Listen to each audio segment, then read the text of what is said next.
Can you make a high up there too? Oh, yeah.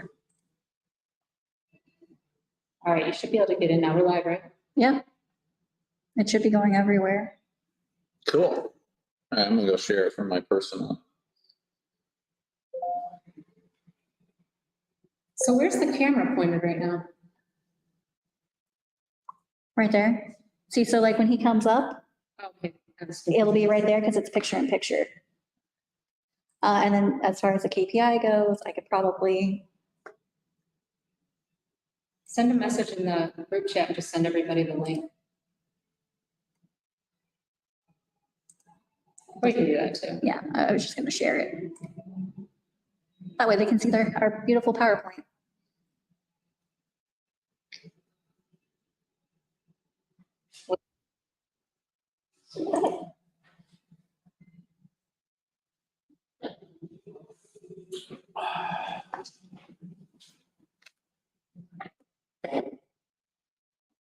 Looks cool.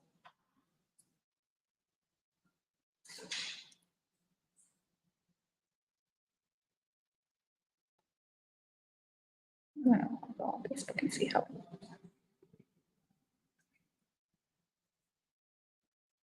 Is it not on Instagram? Okay, cool.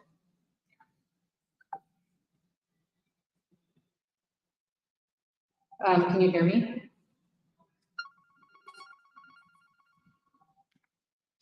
Thank you for choosing Central Lending. This is Kat speaking. How may I help you? He doesn't work in the office. He works remotely, but I can grab your information and have him reach out to you.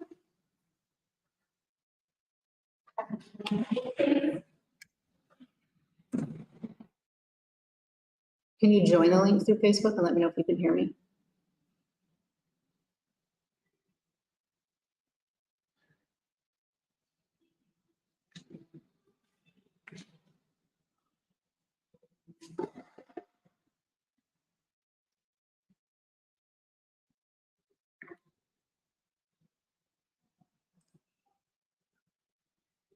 Hello, everyone. What's up?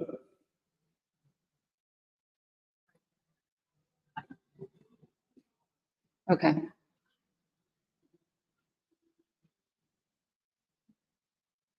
All right, sounds like we're. All right, perfect. Thank you. Okay.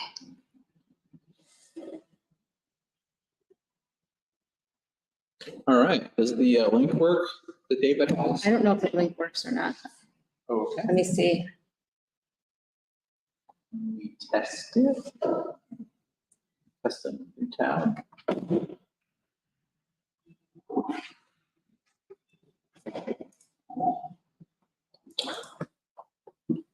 Working. Facebook is working. We're live right now, so is Instagram. Okay, I don't know about the link.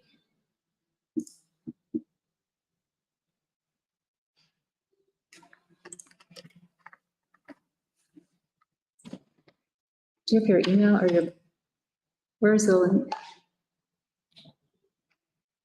Oh, you can just, because it's signed into my stuff, so if you just add it, open a new tab, you can just go to my Gmail. Because I sent it to David and Heather in the chat. I had it on Instagram, but Oops.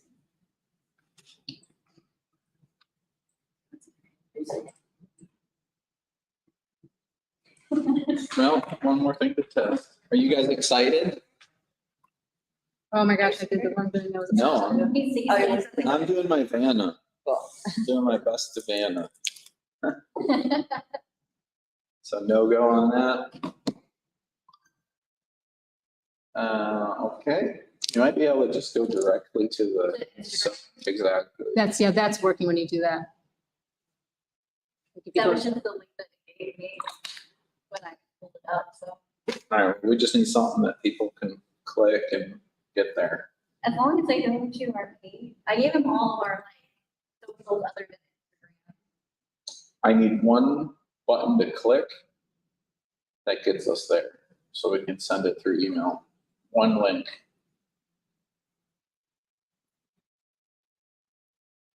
Well, they're all different platforms. So just pick one and then we can make sure it works and then we can send it out.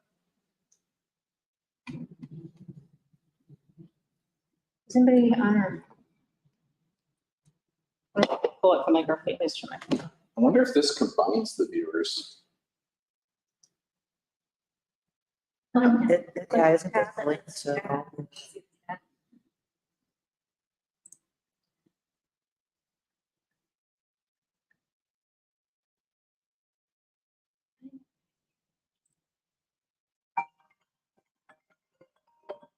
Nope, sorry. Call you back.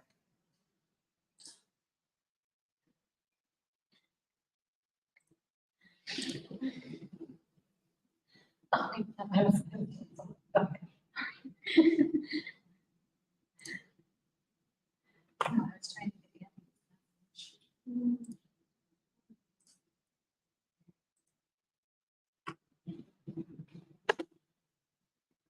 All right, see if that one works.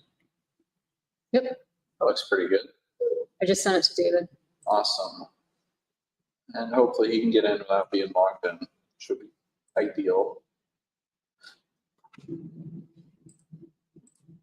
Oops, oh gosh, how do I go back?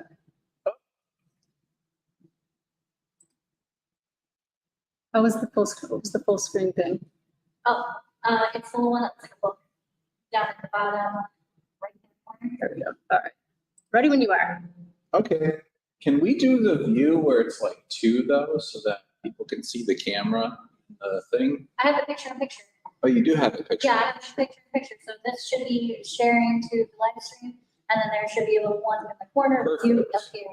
Awesome. So can anyone watching see me?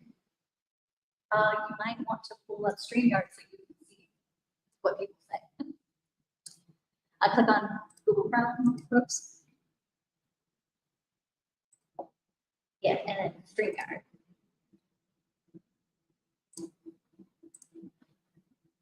Where's StreamYard? It's the duck. And then there should be, yep, there's chat. Okay, So if someone replies in the chat. Also, I have the KPI. Oh, yeah, I see what you mean. Yeah. I'm down there. Okay.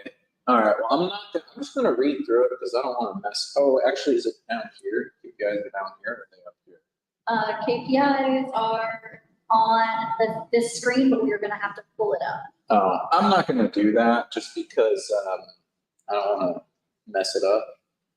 So, I got you if you want to switch to KPIs after we get done with it. Wait, is anyone on this or are they on the KPI thing? yeah, both.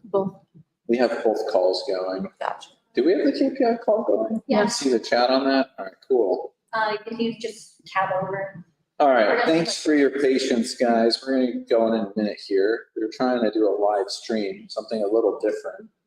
And then we are also going over a little thing that we put together that we thought would make our closings run a little bit smoother. You know, we all know how important closing on time is for this. Can you drop the link in Campfire as well, please? And then we'll get going. And then confirm that David sent it out. And then we will get going.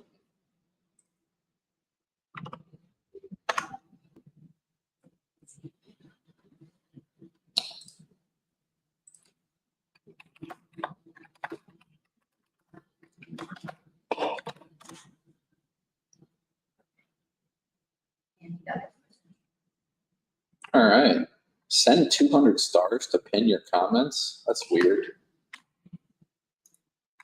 Some people monetize the streams. I don't know how to do that. It seems too fancy. Okay, we're gonna get going, guys. So let me find. We'll get through our KPIs and then we will get going.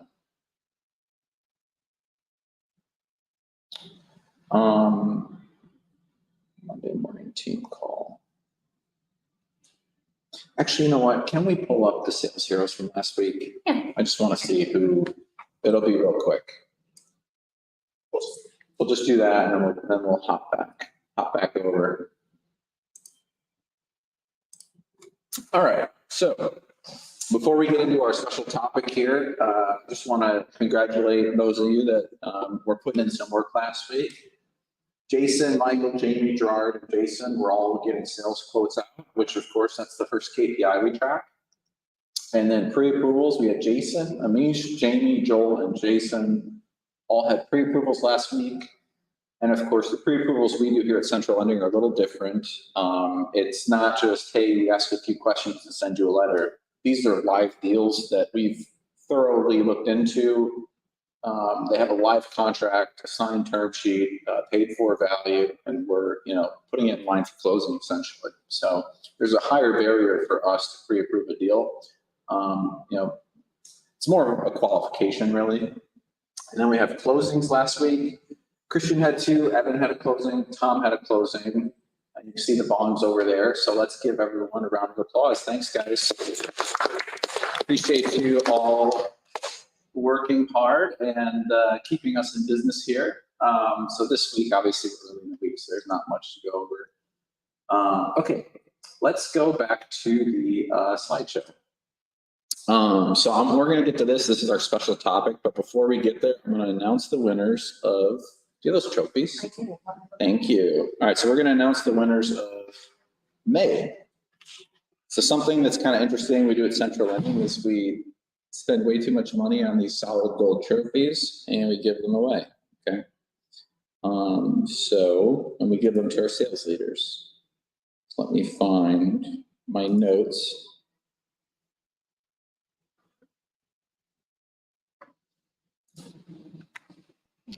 They should be headed over here soon. And then you can see me on the picture-in-picture. That's cool. Glad that works. I think we're still getting our trophies.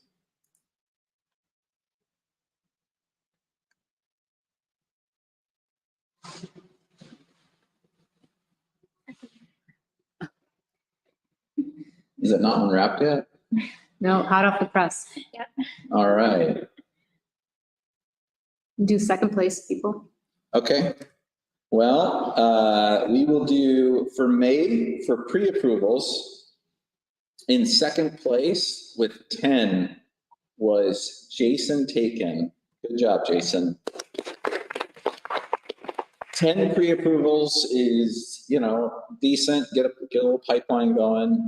Also, that's $500 on top of whatever we normally pay. So, not too shabby.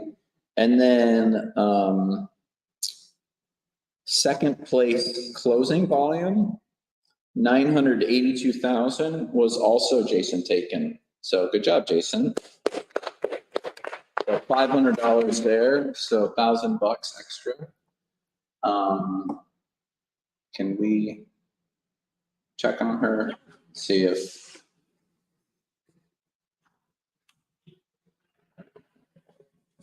Okay. All right, let me see those. Never. These are mine now. All right, put them down here. Okay, so this is the moment everyone's been waiting for. So this is a shiny trophy. Let me just make sure that we can see it. So this is Central Lending May most pre-approved loans. This is $1,000, which no one cares about, but the trophy, which is huge bragging rights. Okay, this went to Jamie Creamer with 12. So good job, Jamie. You can add it to the your shelf. Probably need another shelf by now. And then Central Lending May highest loan volume with 1,117,000. Also, Jamie Creamer. Good job. So took first place in both categories. So pretty impressive. So excellent work there. We appreciate you guys and the sales team doing the best you can to qualify deals and keep things on track and moving forward. Okay. And so to that end, we created a little short slideshow about how to close hard money loans on time every time, because we take time serious at Central Lending. Okay. And so the first slide, of course, is why. Why is closing on time important, right? Why do we even care about this? And so I think before we get into the how and the who and better and best practices, I think it's important that everyone understands why people in this industry take it so seriously, okay? Let's go forward. All right. So the reasons why closing your loan and closing your transaction on time is important is because it maintains credibility. If you're buying off wholesalers and realtors and people with pocket listings, or even on the MLS, right? You want to, if you're constantly missing your closing dates and not taking it serious, it's going to hurt your credibility as an investor. It's going to be harder for you to find more deals. Okay. A lot of the contracts that are written have pro forma penalties written in. So yes, a lot of times if you miss your closing date, depending on how the contract's written, you can pay a per day penalty to extend, even if the seller will extend you in the first place. Also, if you're doing a DSCR loan, there can be, depending on who you're working with, there can be lock periods, and you can either pay a penalty through rate or through fee, or sometimes both. Okay.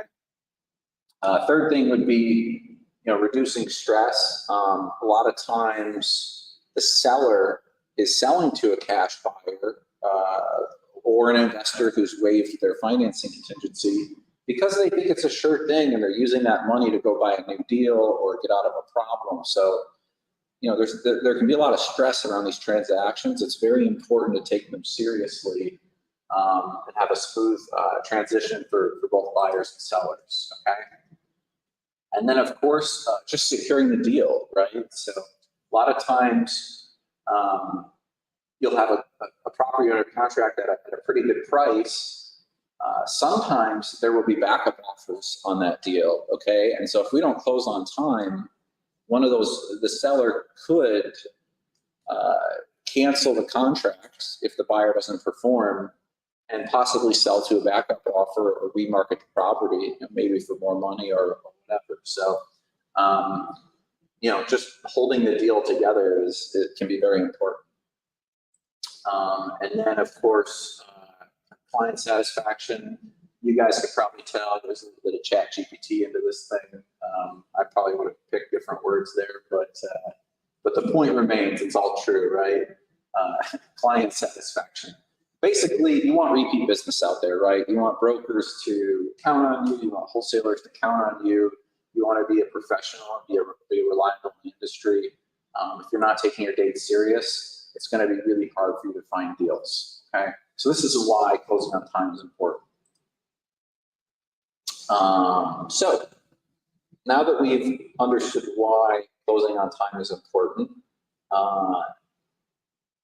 we have to pick, so we can either pay cash, obviously, but if we're choosing to finance the property, what type of lender can close on time, okay? And what I went through here is I made a table of some of the milestones that you see in different types of lenders and what type of characteristics are slow and what types of characteristics are fast. And so when you pick a lender, these are things that you want to look for, okay? So the first thing you want to look for is how does the lender screen your deal, okay? Well, obviously, if the person you're working with doesn't have a lot of training and they're newer to the industry, or maybe they're trying to make an algorithm make sense, that can create some, that can kind of bottleneck the system, right? An experience-based screening is going to be really fast. So that's someone that's actually done the deal you're trying to do, has already run the numbers, maybe did a deal in that same market themselves. So that's something you want to look for is experience-based screening, just kind of making sure the deal pencils out. For processing, what we see in the market right now is if you have remote and overseas processing, that can be kind of bulky, slow, offshore. If you're looking for something a little bit quicker, you may want to look at a lender that is in-house, has in-house underwriting, in-house processing, local to the deal, and communicates with you when you have a question or an issue, right? Deal approval, right? So there's a lot of lenders out there that we'll process your loan and kind of put the pieces together and then ship it off to a loan committee a couple of weeks after you submitted your file. And a lot of our borrowers don't even know that this exists out there in the market. So lenders that use a loan committee can be quite slow because those committees don't really look at the file until it's ready to go, and then they all have to vote on it and talk about it and this and that. Okay, it's a lot quicker to speak directly with the decision maker, the individual or the individuals that are going to make your loan decision, and kind of stay in contact with them if anything looks like it's going sideways. Okay, closings, third party. Closing coordination is out there. There's a lot of lenders that use a attorney for their closings, so they have a different closing department, right? That can be a little bit bulky with too many hands in the pot. That can slow things down. In-house closings are going to be a lot quicker, okay? And then lastly, we have our deal funding, right? So obviously, if you need third-party funds to make the deal go through, that can be risky, that can be slow. Where's the money, where's the wire, that kind of thing. In-house funding is going to be a lot quicker, okay? And so you can kind of control wires and see kind of where the process is at. And so this image, I don't know if anybody remembers the game Telephone as a kid. So I Googled, I just went into Google and Googled telephone, and that's kind of when someone says something and then 9 people have to repeat it. And then by the time the last person says it, or maybe they say it back to you. When I was a kid, we used to sit in a circle and the story would get back to you and be totally different. Anyway, there's a lot of bulky lenders in our market, and this is kind of what it's like. You're the borrower, you're talking to an account executive, and then that account executive, and there might even be a broker in the red shirt, and then the yellow shirt's the account executive. And the green shirt might be like an algorithmic platform. And the purple shirt could be like a junior processor. And then the orange shirt can be like an offshore analyst. And then the yellow shirt can be like a underwriter. And then the red shirt can be the red and the gray, and the purple shirt might be loan committee. And then you can even have a shirt after loan committee that's quality control. So basically, if you're dealing with a lender that's very bulky, there's a lot of different people that have to approve the deal. And anytime something comes up that's maybe a little bit off base, it takes that much more time to get through the process, okay? So this is kind of what we see with a lot of the market that's out there, with a lot of the lending solutions that are out there right now. This is our model, okay, at Central Lending. It's quite a bit simpler. We have a borrower, we have an account executive, and then we make our loan decision. And any issue that you run into, it's basically those 3 people talking through the problem and finding a solution, finding a mitigation, and getting the file back on track. And so this is our model. It's, we try to really avoid too much bulkiness whenever we can, okay? So the question that we always get is, what's a standard loan timeline? Right? It's pretty like how fast can you close, et cetera, et cetera. Okay. And the answer to this is really how quickly can you get us the documents that we need to process your file, okay? So I kind of put this together with ranges, right? You can kind of see 1-2, 2-4, 3-7, 4-10. Basically, this is like best case and worst case scenario. And really, we've done quicker than 4 days in the past. But just to kind of give a basic timeline, you've got day 0 over here when a deal comes in. We kick off a deal with a signed term sheet, submitted a contract, a value that's paid for, and then of course that rehab budget. And you can kind of see, as things progress, these are the different documents we look for, and we'll get into some of this more in the next few slides, so we can kind of go through. So this is day 0. This is the first thing we need is our term sheet, okay?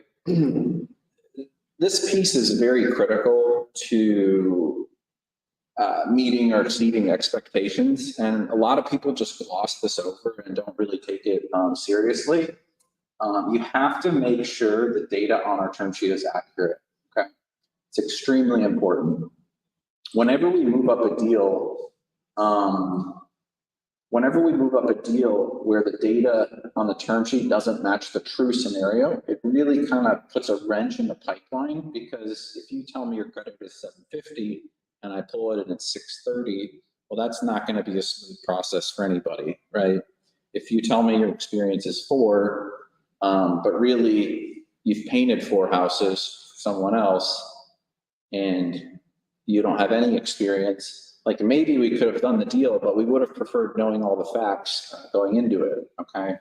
Also, we have a lot of term sheets where we don't have background or credit issues disclosed to us. So that creates a lot of friction, right? If you had a, bankruptcy 3 years ago, like life happens, right? We understand that, but we don't want that to blindside us in the middle of processing. We'd rather know the pertinent details up front so we can give you an accurate quote, okay?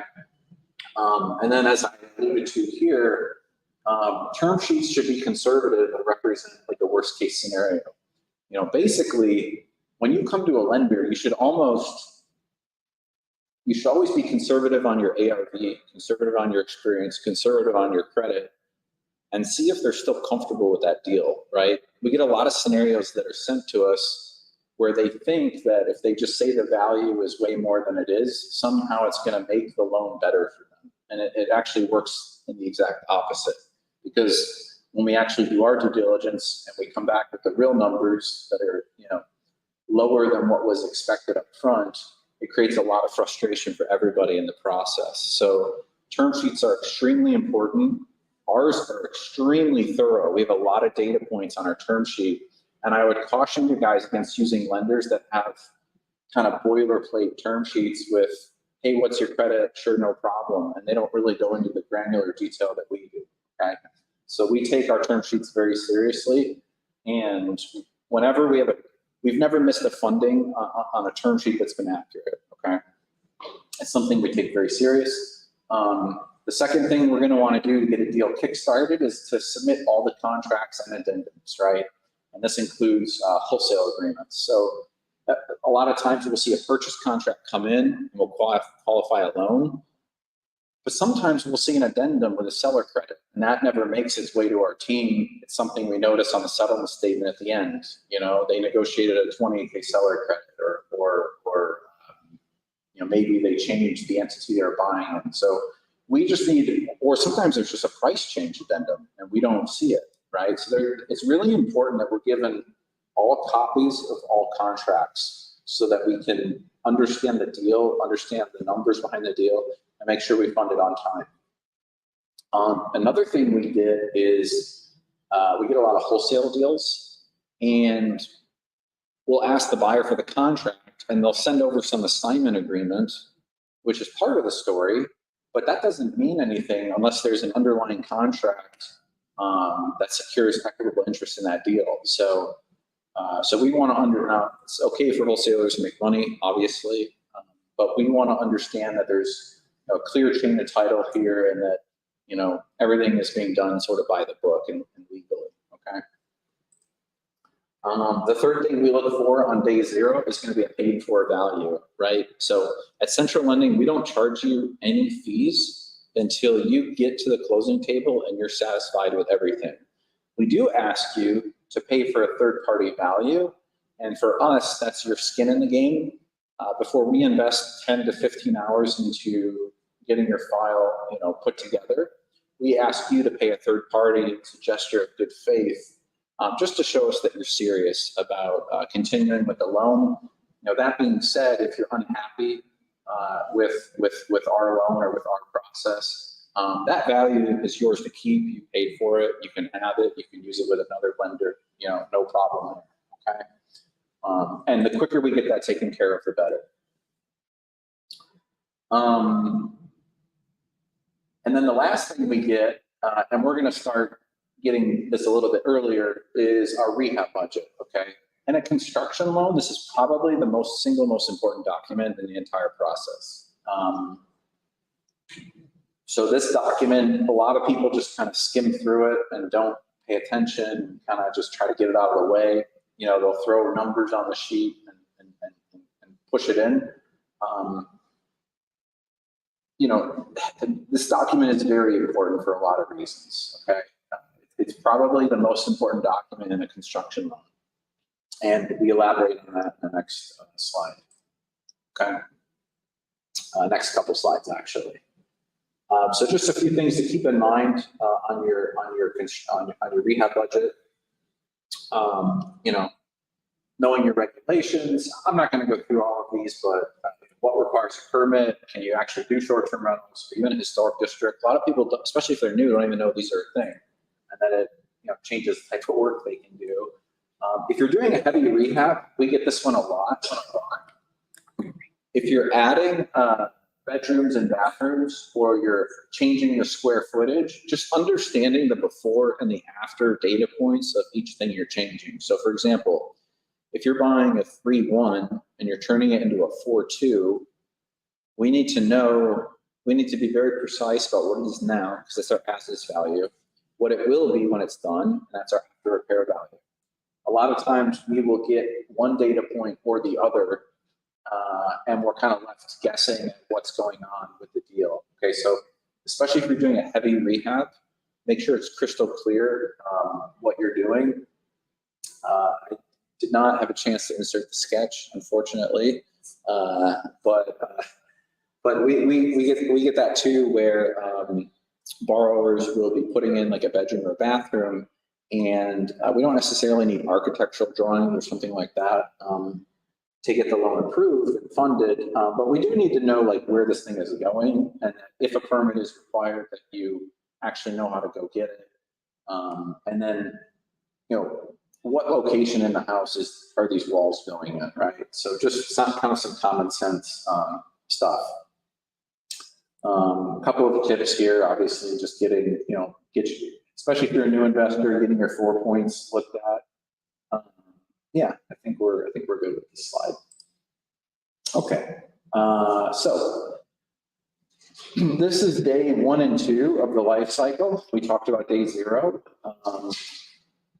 There's basically the first thing we need to look at when we look at a new deal, and this is from a new borrower. If you've already borrowed from us, we actually store your entity documents on file so that we can reduce redundancy and not ask you for anything a second time, right?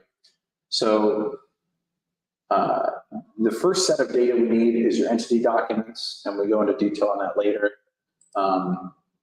The second piece of data we need is your personal documents. So this would be like your driver's license, your home address, that sort of thing, maybe your credit report, your track record. And then the last thing, of course, your deal documents. That's your value, your property insurance, your title insurance, so on and so forth.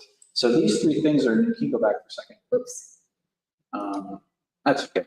I remember. So we need those 3 things on every deal. Entity doc, so there's 3 types of data that come in on any hard money loan, any private money loan. It's your entity information, your personal information, your deal information. So our goal is to keep data set 1 and 2 on file, so that we don't need to keep collecting these from you. And so your first deal with us will be a little bit harder, more reason to communicate and be proactive. The idea is that we have data set 1 and 2 on our first deal, and then data set 3 is what we get on all future deals, so that future closings are a lot smoother, okay? But if it's your first time working with us, we need all 3 of these. And it would be the same with any lender. Okay, sorry. Just a brief overview of what to look for. A lot of you experienced guys know this. The best thing to do would really is get this ahead of time, store it in a little folder in Google Drive, and then anytime you need it, it's just plug and play organized for you. A lot of times we will move up deals, then we'll reach out to the borrower, and then we'll ask them for our documents, which are standard documents, and they'll like piecemeal it in over the course of a week, and that can get kind of frustrating. It can lead to like these email chains that like never end, because one day we get your operating agreement, and then the next day we get your articles, and then you can't find your EIN letter because you didn't save it.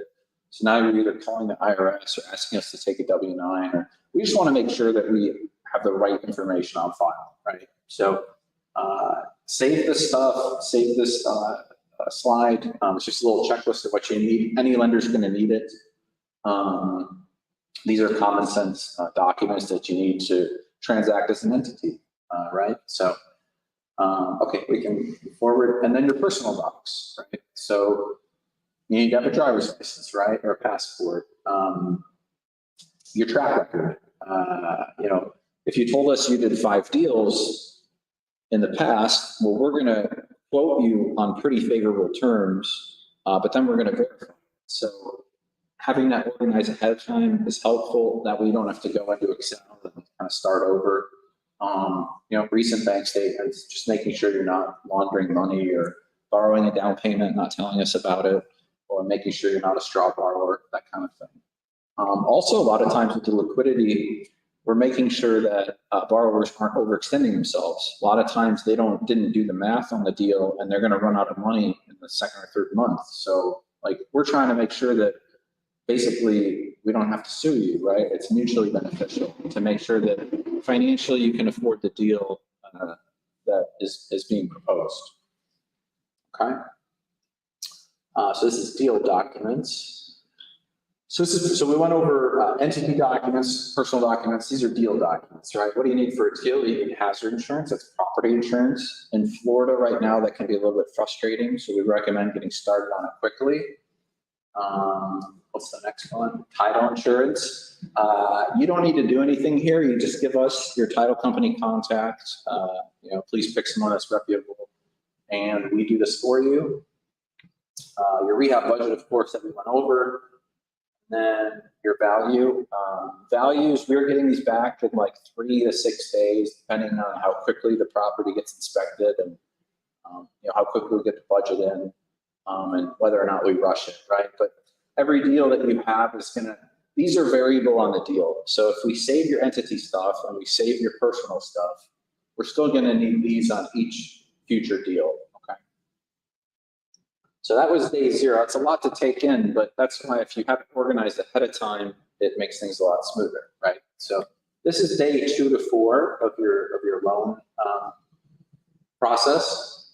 Essentially, we're going to try to get in the property, get eyes on the property. You know, I remember a deal I saw in Detroit. It was clearly like a non-arm's length seller cooperating with the buyer kind of deal. Anyway, we got property access, and then we found like fire damage that wasn't covered anywhere, and we had values being inflated. Very important for us to have property access, especially if you're a new borrower. If you're an experienced borrower, and this is kind of where relationship lending comes into play. If we have a track record with you, and essentially we trust you, right? We can use your photos if we're in a pinch, and if the property's occupied, or there's like a hostile seller or tenants that aren't cooperating, but that's a last resort. We really like to get in the property, have current photos, and make sure they're authentic. Okay.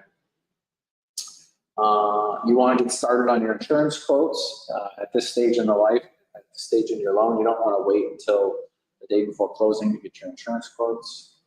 And then you want to clear stipulations. So on day 1 and 2, we were, day 1 or 2, we were reviewing your entity, your personal, your deal information, right? We might be looking for an outdated ID, maybe a certificate of good standing that expired. Maybe someone that filed your articles as a member, but didn't match your operating agreement, right? We're going to kind of ask you a few questions. Maybe you forgot to tell us about foreclosure you had 6 years ago. So we're going to ask you about that stuff. Or maybe a DUI you had, or maybe you had a little too much fun in Las Vegas, whatever the case may be. We're going to ask you a few questions about your deal, and we want you to clear those stipulations up at this point, okay? And here we are at the next stage of the loan. This can be as quick as day 3, even at day 2 in some cases, but I kind of put a range of 3 to 7. This is where we issue conditional approval. Basically, hey, we like your deal. We like the way everything is structured. I just need these few things, right? I need, maybe I need to know what type of carpet you're putting in, or, your appliance. You said your appliances were maybe your appliances were $3,000, but you didn't tell us which appliances were going in. The little stuff, right? It's conditional based on, insurance getting bound on the property, whatever that may be. But we're looking at the holistic scenario, we're comfortable with it, we're approving it, and we're approving basically the term sheet and your deal kind of match up. So we're comfortable with the deal here, but there's just a few conditions outstanding. Obviously, you want to turn those conditions around, right? If we issue a conditional approval based on everything except for maybe, bound insurance, bind your insurance, right? Whatever that last thing is, get it in. Okay. Insurance, yeah. If it's not clear by now, insurance is kind of a pain point in Florida. So, okay. And then 4 to 10, right? Okay, this is where you are closing your deal.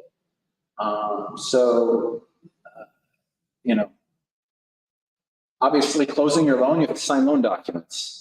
We get questions about, will you accept online notary? And then, can I do a power of attorney to sign for somebody else?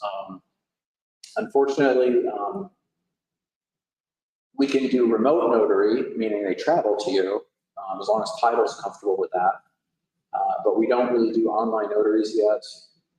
And then we need guarantors to sign themselves. We can't have like a power of attorney sign for a guarantor someone else, right? We can arrange a corporate consent for one person to sign the bulk of the loan documents, but the individual people that are personally on the deal have to individually sign the documents. And that can be just one person if that one person is strong enough to carry the loan, but sometimes that's 2 or 3 people. Okay. Of course, you're going to wire your title company or your real estate attorney the balance to close. Down payment, we see a lot of people that don't, and this is more new investors, they don't budget for closing costs. They read our term sheet and they're getting a 90-10 loan and they think 10% is what I need. You have to budget for closing costs, very important. And then of course, closing and funding, sign and initial all the pages. It's kind of frustrating when you go to the closing agent, you sign, but then you miss 3 initials and you drive home. And then we have to figure out, okay, can they DocuSign a few pages or do we make them come back in? And if you missed an initial on the mortgage, you're coming back in. So just be thorough with the closing docs so we can do it once and do it right. And now you bought investment property. So there's the champagne. And then a note from us, please remember to make your payments on time. Okay, that's a small detail that sometimes gets missed. We have this little button on our website that says, loan servicing. If you need an extension, a payoff, or a draw, it's really simple. We have a little Monday form on there that gives you that stuff quickly. So it goes directly to our team here. Okay. And that was it. And then this is us on our roof. So who wants to do that again? It's gonna be a no from me, Donald. No, okay. All right. So basically, I'll take questions if there's any questions. Otherwise, I appreciate everyone hanging out and trying to close deals smoothly and quickly. But we did have a couple questions come in. What are my required reserves and why? So required reserves for us, we're doing down payment plus 10% of the loan amount plus $10,000 flat plus the portion of the rehab that we are not funding as the lender. And I'll explain kind of why it is that way. So down payment, self-explanatory, you have to wire the balance to escrow. We look for 10% of the loan amount because in our mind, closing costs are going to be 3 to 6%. So if we see 10%, that's basically covering your closing costs and then showing us that you can make a few payments on the back end. $10,000 is to see that you can start the rehab before you're getting draws. And then the borrower the portion of the rehab that we're not funding as the lender, it's important for us to see that you're not going to run out of money in the middle of the project. You have a halfway done kitchen. So now that being said, if you don't have, let's say it's a 100K rehab and you're funding it, we don't need to see that necessarily on the closing date. We just need to understand that financially you're going to have the funds to finish. So if it's a borrower funded rehab specifically, we're more flexible with those. As long as you have experience, you can manage your cash. Okay. So a lot of times we will approve a borrower funded rehab. If there's other properties on the market, other draws coming in, that sort of thing. If we're funding the rehab, it's really easy to meet your required reserves. So there's really no excuse to not have it. So just be thoughtful when you're signing that term sheet to pay attention to the reserves. Another question is, what is a certificate of good standing and how do I obtain one? The certificate of good standing comes from your Secretary of State. It basically says that your entity is valid, is in existence, and in good accordance with the local state. Every state is a little different for how you get it. You kind of have to do some Googling and some figuring out, but you do reach out to your Secretary of State. Generally, they're very easy to get. I think that was all the questions. All right. Well, cool. Well, thanks for getting this set up, and hopefully we can do a few more topics that are, helpful, because we have a self-interest in doing this. We want to close deals smoothly and quickly with everyone, and we want you guys to basically, if you're able to close quickly, you have leverage as the buyer, right? Because you can get a better deal on your properties. Oh, we got a new question, I think. Maybe Google Chat. There's too many. This one. Can you just click the chat? All right, so said a great job. Thank you. I appreciate that. All right, so seriously, we appreciate all of you. Thanks for paying attention, and yeah, just get this stuff in early, be organized, and communicate with us, and hopefully we can, find a way to continue to work smoothly. So, all right, that'll conclude the stream today.